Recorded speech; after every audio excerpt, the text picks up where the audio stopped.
You're listening to Have You Ever Wondered? It is Thursday, July 28th, 2022. I'm Chloe. And the title of today's episode is... Man, I couldn't decide between the two. I'll just call it Lovesong.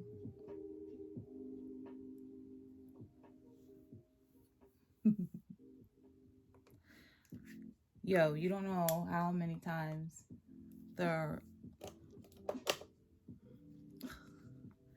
should just start a separate camera and run what it looks like in here for the 8 minutes before I go live.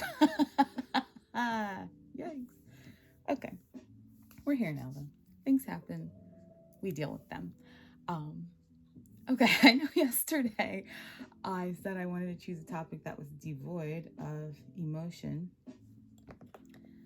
so that I wouldn't feel overwhelmed. And that went great. I hope you enjoyed that episode. I really had fun making that one. But I'm actually going to take the exact opposite tack today. We're running to the other end of the spectrum. Because honestly, well, in my notes it says I think, but that's before I did all the prep that came after I wrote this intro. But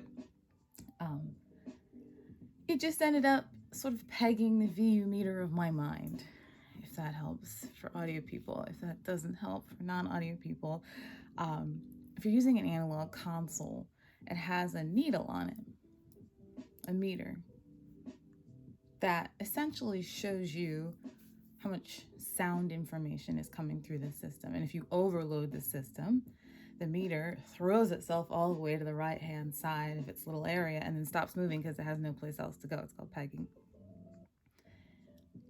With a digital console, when you go above that noise threshold, it can't handle it. Like, at least with an analog, you get distortion, which some people actually like. They're trying to do that. But with digital, when you overload it, it just all drops out. Like it stops existing after that point. And that's kind of what I'm going for with this.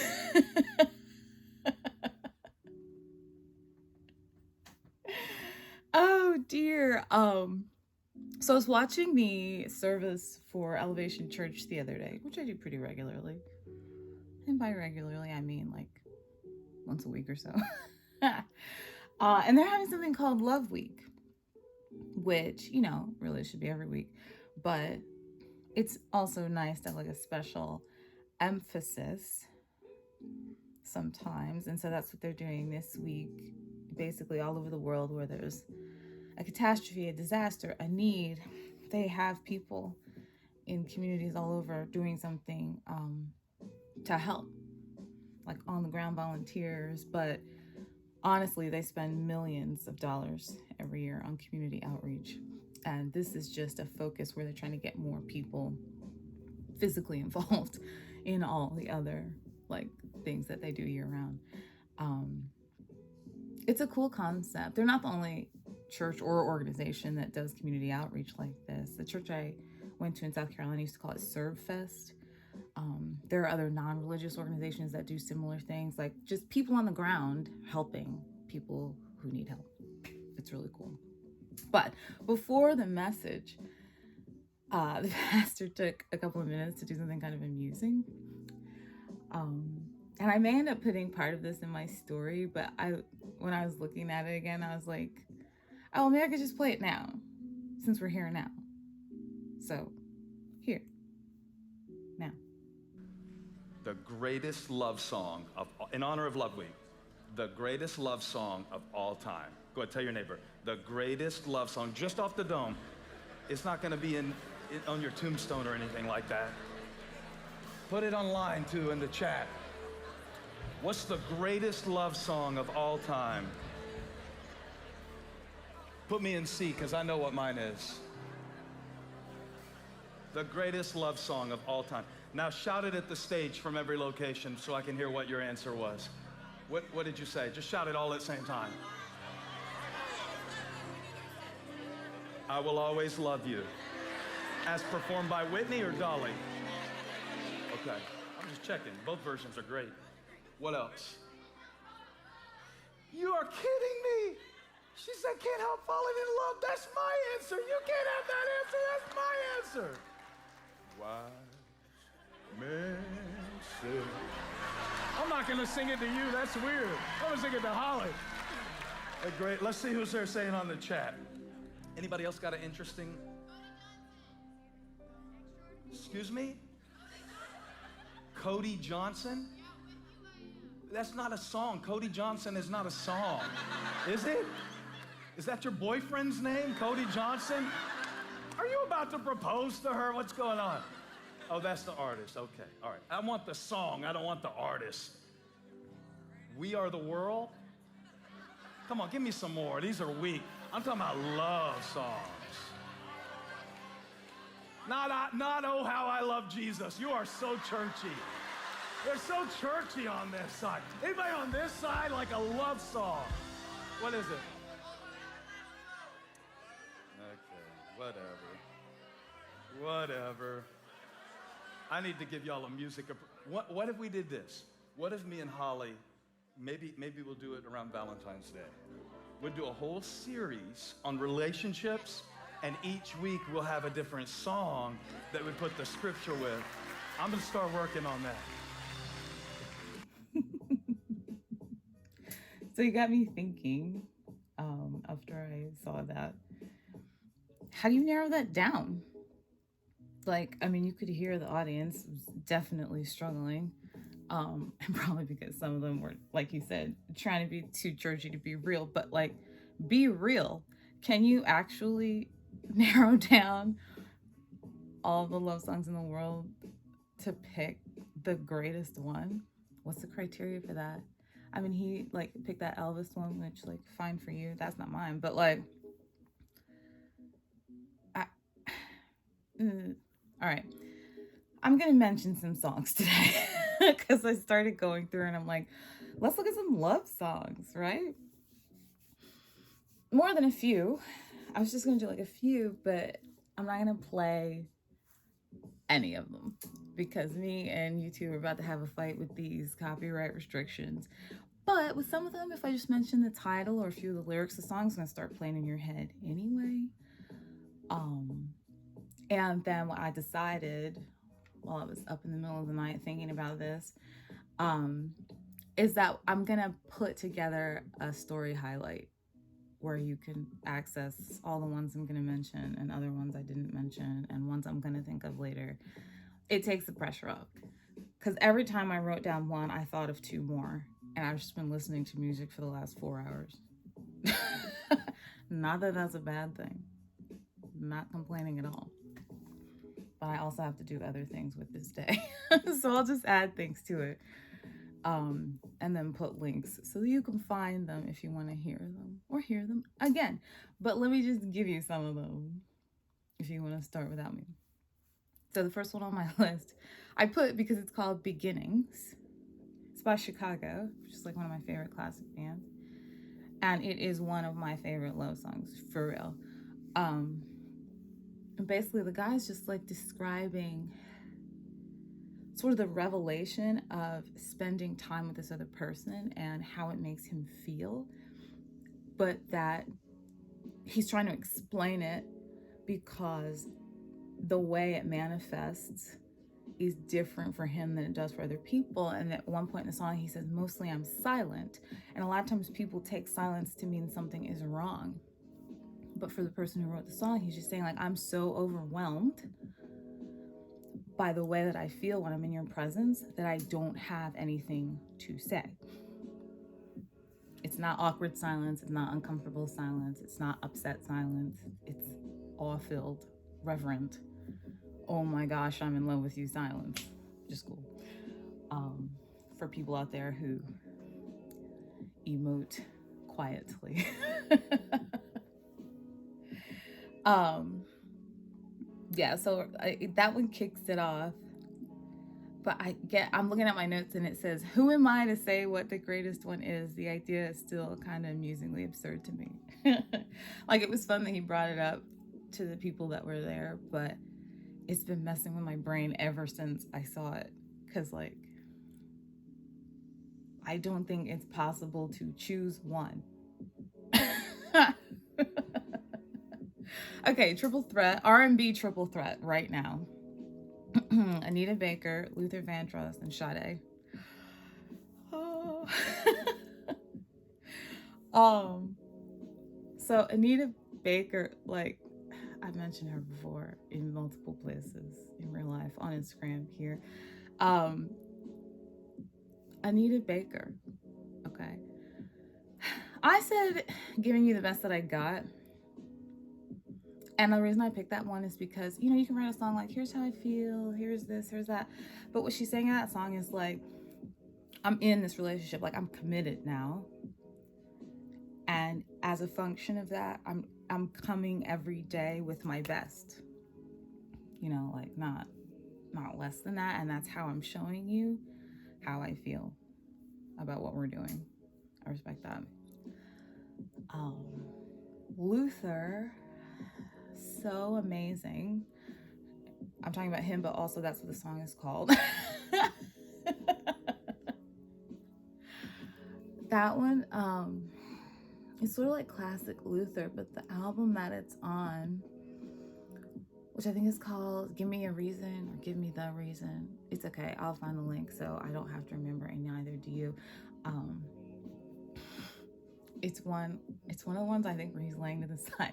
This comedian on Instagram the other day was saying, like, you know that an album is going to be fire when, like, the artist is on the front, like, leaned over to the side, because it's like they're telling you, like, look, I know this album is good. I'm so confident about how good it is. I'm just gonna, like, relax here while you listen to it.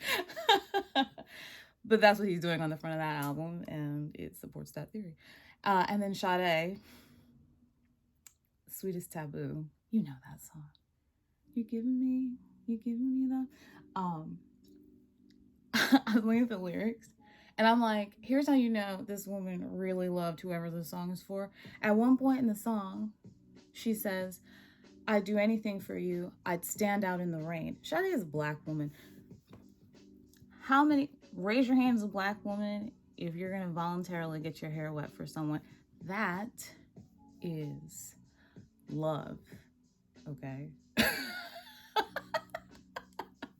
I'm only partially joking. And speaking of the water theme, new edition, Can You Stand the Rain? Another great one. What I like about that one is that it sounds like a normal, like, R&B / boy band love song, but what they're saying underneath it is, like, I'm not just here when it's nice, like when it's sunny. I'm here when it's also rainy. Are you? I think that's a valid question. Lauryn Hill, duet with D'Angelo, Nothing Even Matters. That song is so gorgeous. And the way that they weave the rhythm in and out to emphasize some of these points, nothing even matters at all. Jeez. Another one of my favorites. You guys saw the movie Walk to Remember, right? It was pretty big, like in the early 2000s. I watched it a couple times. Mandy Moore, you know, her pre-This Is Us days.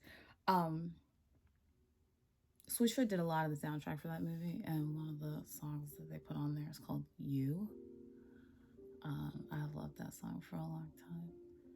And honorable mention for Switchfoot is Learning to Breathe. And then I was like, wait a second, remember Switchfoot? I like went through, I had a little Switchfoot moment around 3 o'clock in the morning, just like going through some of their discography. Like, I forgot them. I'm gonna listen to them more later. I'm trying to cover a bunch of genres, have you noticed? Because I realized as I was thinking this, like, I could pick love songs from every decade, every genre, almost every artist. Like, People are human, and love is a human emotion. People write about it all the time. I don't care what kind of band you are. Everybody has a love song out. For example, of Mice and Men, which is like a hardcore punk emo band, wrote one of the most beautiful songs I've ever heard, which is called When You Can't Sleep at Night. And the whole rest of that album, which I love that album, is like, it's, you have like a favorite song and then you have like a favorite album. Like, it's very difficult to write an entire album cohesively where like no one wants to skip any of the songs. Sorry, songwriters. Sometimes people skip stuff. Like, but to find an album where you press play at the first song and then at the last song you have listened to all of the songs in between is very difficult to come by. That is one of those albums, and this song is the last song on that album. It's hardcore, so there's a lot of screaming. It might not be for you. I like all music, including like screaming metal, hardcore. That album is so good.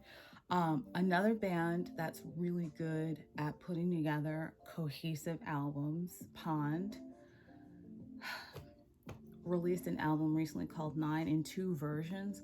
One last fall, like the standard version, and one this spring, a deluxe version that added 3 or 4 more songs, I don't remember. But the last song off the original version is called Toast. Another beautiful song from, man, the first part of that album, super cohesive. And then you think like, well, if you're gonna add more, it's gonna mess it up. Now, both the original and the deluxe versions, amazingly cohesive, superbly well written. Like I said, there'll be links. You can find all this stuff later. And like those last 2 albums I just mentioned, listen to them straight through. Everyone knows this next song, Extreme, More Than Words. Again, they're like a hair metal band from the 80s. And then all of a sudden they came out with this ballad. More than words is all you ever, you know what I'm saying. You've heard it. It's a great song. I mentioned this one, what was that Prague episode last week? Genesis, Hold On My Heart. I'm not gonna sing it. I am thinking of it right now though. Hip hop. I mean, Lauryn Hill is hip hop too, but OutKast, Prototype, off of one of their best albums, Speaker Box and the Love Below. I mean, that album is hype, like Hey Ya and stuff, but then Prototype has a really beautiful message, like, I really hope you're my person. If not, it's gonna be okay. But you also are like setting a mold for anyone who comes after you. If there's anyone who comes after you, I hope there's not.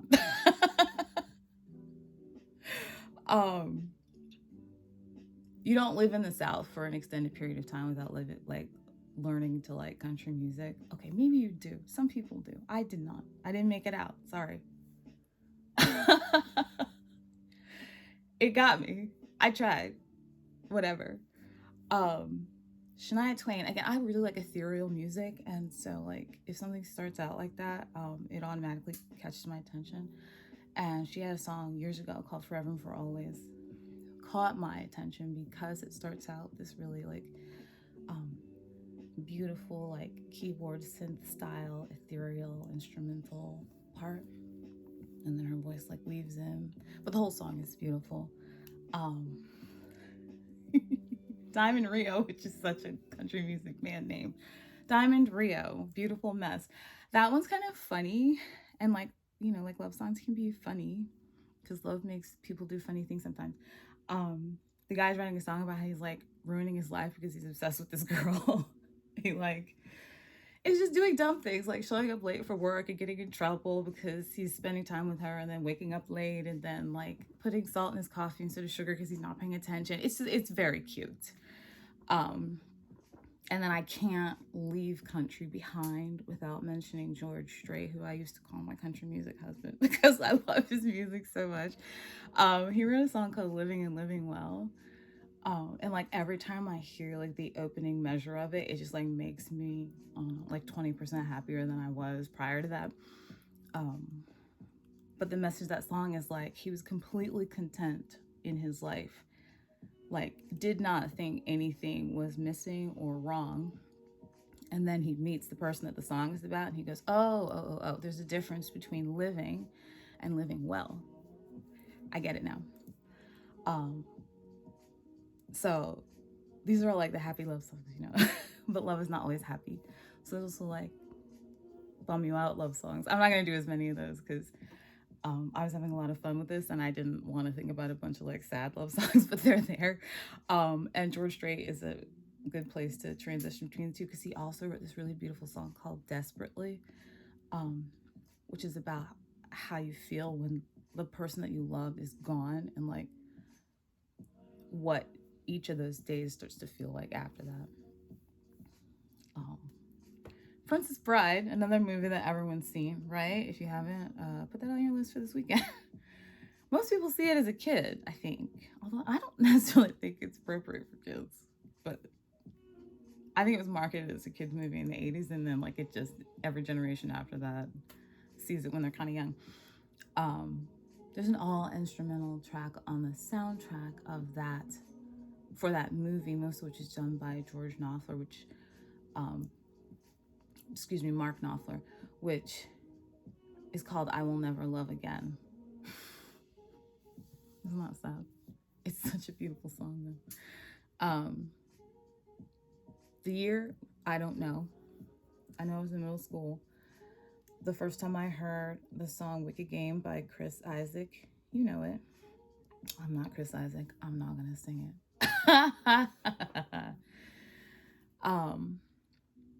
That idea of unrequited love. No, I don't want to fall in love with you. And I was probably like 12, and I heard it, and it like, I felt the pain through his voice. Like, what's a 12-year-old know about unrequited love? Nothing. But like, I learned something that day just listening to it. That's so hard to communicate, like raw emotion like that. It stayed with me. One more. John Mayer. He can write a song about messed up love. This one in particular, the specific version of this song that I really like is from a live album from a show he did in LA about 15 years ago. The song's called I Don't Trust Myself Loving You. Which album is it on? Is it on Continuum or Heavier Things? I can't remember. We'll find out later when I look up all these links. But the line that always catches my attention in that song is, who do you love? Me or the thought of me? It's a fantastic question to ask yourself when you are contemplating your affinity for someone. All right, I have to stop. It's getting long. Like I said, I'm going to make stories highlight with all of these. I think I got through almost everything that I wrote down, but there are other ones that I didn't write down. I will add those. I'm just going to keep adding stuff to it throughout the day. And so you can check back in the description, and I'll have links and stuff. But that was my quick survey. Love songs.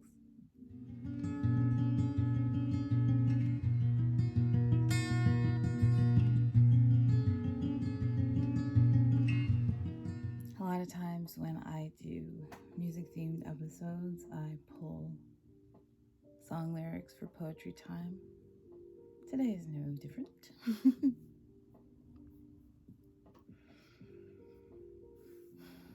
Don't judge, this is a song from a television show.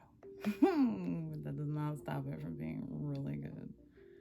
You could find art in unusual places, okay?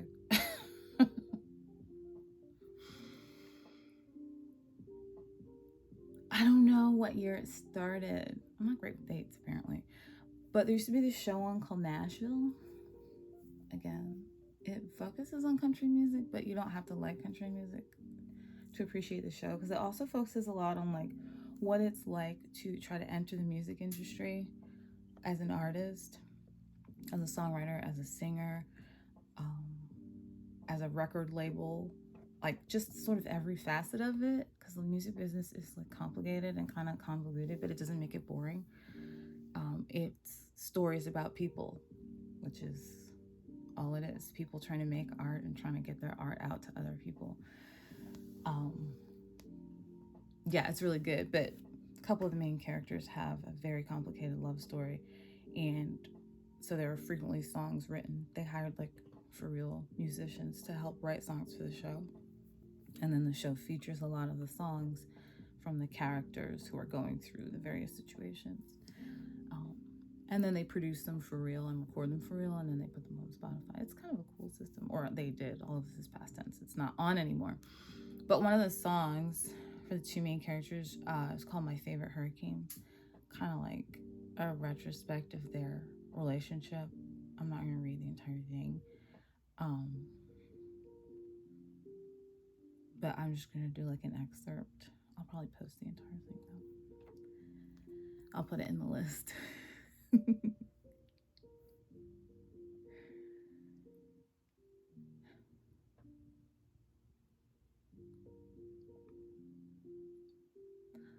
I almost lost you. You may have lost me.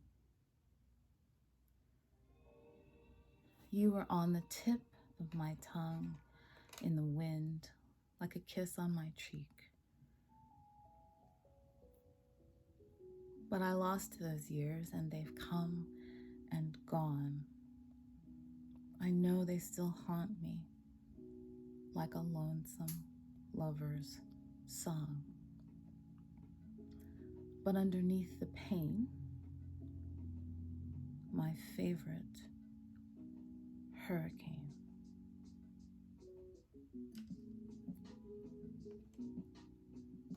And all I ever did to you and you ever did to me was all we had to do to keep on breathing. Now I see that all along your shadow was my only way of standing in the light. I fell down, broke all the pieces every time you saved me from coming all undone.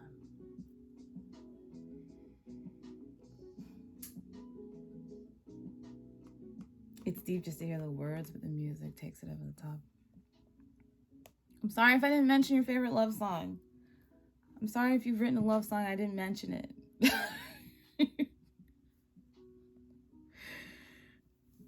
There's just too many. Oh, producers know, I've been leaving a bunch of eps up on audio. I'm gonna start pulling some of it. It's starting to feel cluttered to me. So if there's anything you wanted to listen to instead of having to go to YouTube to watch, try to get at it today. So I'm probably gonna start pulling stuff down tomorrow. And look for these songs. I'll put my Instagram in the description in all places so you can find the story highlight. And I'll see you tomorrow. Thanks for hanging.